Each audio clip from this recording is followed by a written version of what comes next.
안녕하세요. 우리의 전통 문화와 대한민국 성씨를 알아보는 천곡의 니캉네캉입니다.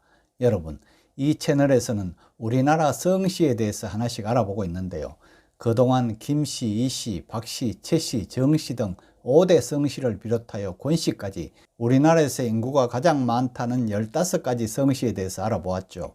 그래서 오늘은 한자 문화권에 많이 분포되어 있는 세계적인 성씨로 16번째로 인구가 많다는 황씨에 대해서 그 기원과 본관, 유래, 주요 인물 등에 대해서 한번 알아보고자 합니다. 혹시 아직까지 이 채널을 구독하지 않으신 분이라면 지금 바로 구독, 좋아요, 알림 설정 꼭 부탁합니다. 자, 여러분, 황씨라고 하면 우리나라뿐만 아니라 중국 등 한자 문화권에 분포하는 세계적인 성씨라고 할 수 있습니다. 황씨는 가장 최근에 통계청에서 조사한 인구조사에서도 69만 7,171명으로 우리나라에서는 전체 성씨 중에 16번째로 인구가 많고요. 다음 조사는 2030년도에 또 조사가 있답니다. 또 이 성씨는 중국에서는 성씨 인구 순위로 7위에 올라 있고요. 전 세계적으로 보더라도 5대 성씨 중에 하나로 손꼽히고 있답니다. 우리나라 황씨의 연원도 중국에서 시작되었다고 할 수 있겠죠. 그럼 지금부터 황씨의 유래에 대해서 한번 알아볼까요? 황씨의 유래는 중국의 사망오제 시대로까지 거슬러 올라가는데요. 사망오제의 하나인 황제헌원의 후손 중에는 혜련이라는 사람이 있었습니다. 그런데 요순시대에 들어 요 임금이 혜련에게 홍수를 다스린 공으로 산서성 서부에 있는 삼호지역 명칭을 황국으로 바꾸어서 하사했다네요. 또 혜련에게는 황운이라는 이름도 하사했다고 하는데요. 이 황운이 전 세계 황씨의 시조격이라고 할 수 있답니다. 황씨는 현재 중국, 한국, 베트남, 북미 지역에 약 6천만 명 정도가 살고 있는 것으로 파악되고 있답니다. 또 황씨는 우리나라의 대표적인 기와성씨라고 했죠. 한씨, 기씨, 선우씨가 기자조선 때 동래한 기자의 후손으로 알려져 있지만 우리나라 고유의 토성으로 취급되고 있기 때문에 황씨를 대표적인 기와성씨로 꼽는 것이랍니다. 신라 초기 중국에서 건너온 황락은 황씨의 도시조로 후한의 광무제 4년 신라 3대 유리왕이지요. 이때 구대림은 평리의 구시 시조랍니다. 이 구대림과 같은 교지국의 사신으로 가던 도중에 풍랑으로 표류해서 우리나라 동해안, 그러니까 울진군 평리읍 월송리에 상륙하였다고 하는데요. 지금도 그 자리에 유어비가 있다고 합니다. 당시 신라는 성씨 제도가 정착되지 않았지만 삼국사기의 대야성은 지금 경남 합천이지요. 이 대야성 성주인 품일은 화랑관창의 아버지랍니다. 이 품일이 황씨로 기록된 것을 볼 때 신라 시대부터 존재해온 성씨로 여겨집니다. 조선 중종과 명종 시기에 살았던 것으로 추정되는 황진이의 성씨도 황씨였던 것으로 알려지고 있는데요.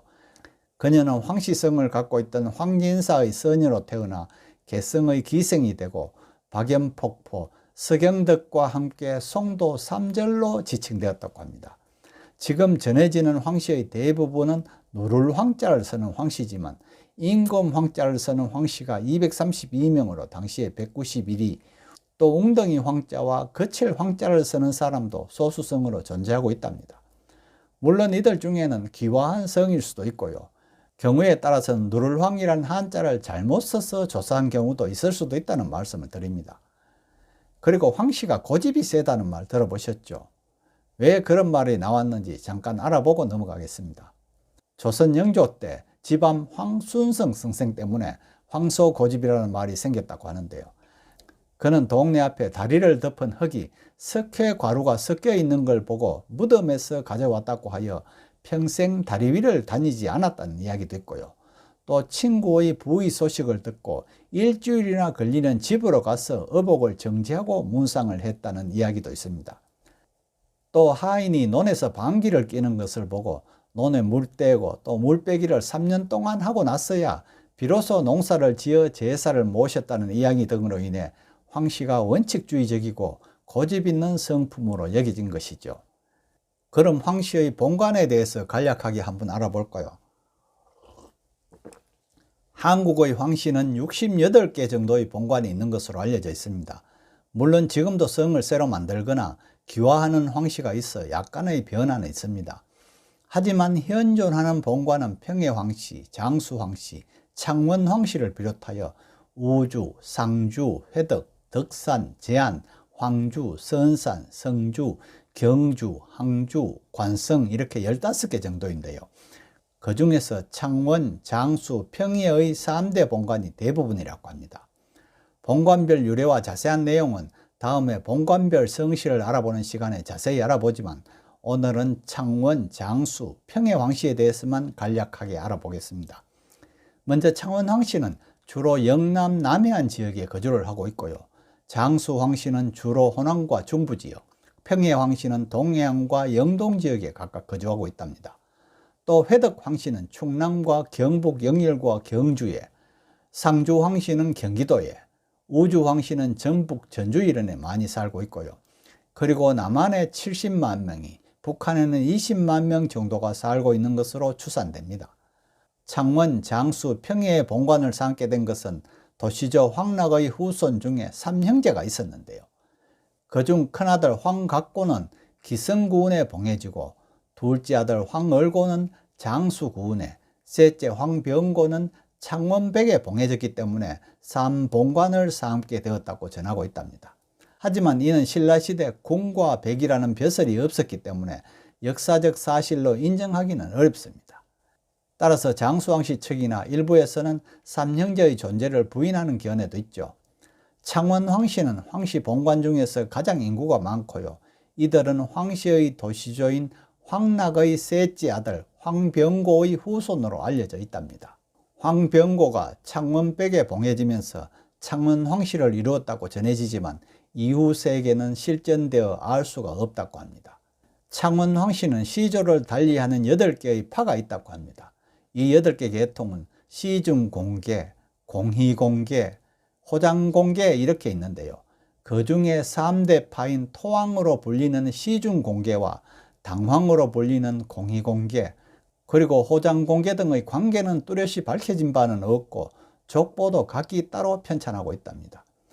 장수황씨 시조는 신라의 시중이었던 환경인데요. 그는 경순왕의 사유라고 기록되어 있답니다. 전북 장수에 틀을 잡게 된 이유는 환경의 후손이 고려 명종 때 전중감으로 있을 때 이방의 화를 피해 내려가 틀을 잡은 데 연유한다고 합니다. 그래서인지 고려시대는 별로 알려지지 못하였으나 조선시대 정성의 대명사가 된 황희부자가 영의정에 올라 가문이 크게 번성하였다고 합니다. 평해황씨는 기성군의 후손인데 기성이란 평해의 옛 지명이죠. 하지만 기성군이 황각고 이후의 계대는 알 수가 없답니다. 고려조의 금호장군 태자검교를 지낸 황온인을 기세자로 하여 세계를 잇고 있다고 합니다. 그 외 상주황씨는 고려 때 상주국 벼슬을 한 황석주를 시조로 하고요. 우주황씨는 고려초 중륜을 지낸 황경보를 시조로 하고 10세 황거중을 중시조로 삼고 있답니다. 본관인 우주는 전주의 옛 이름으로 완산을 말한다고 합니다. 회덕황씨는 고려조호 부전서 황윤보를 시조로 하고요. 덕산황씨는 고려조 장흥고사를 지낸 덕풍군 황제를 시조로 하고요. 제안황씨는 황석기의 5세손으로 태종 때 제안군에 봉해진 황얼구가 시조라고 합니다. 이들 황씨들은 대부분 평해나 장수, 창원 황씨에서 분적된 본관들인데요. 상주와 덕산은 평해에서, 우주와 남원은 장수에서, 회덕과 제안, 황주는 창원에서 분적된 것으로 파악되고 있습니다. 오늘은 세계적인 성씨로 우리나라에서 16번째로 인구가 많다는 황씨에 대해서 그 기원과 본관, 유래, 주요 인물 등에 대해서 알아보았는데요. 다음 시간에는 안씨에 대해서 한번 알아보겠습니다. 끝까지 시청해 주셔서 감사하고요. 구독도 꼭 부탁합니다.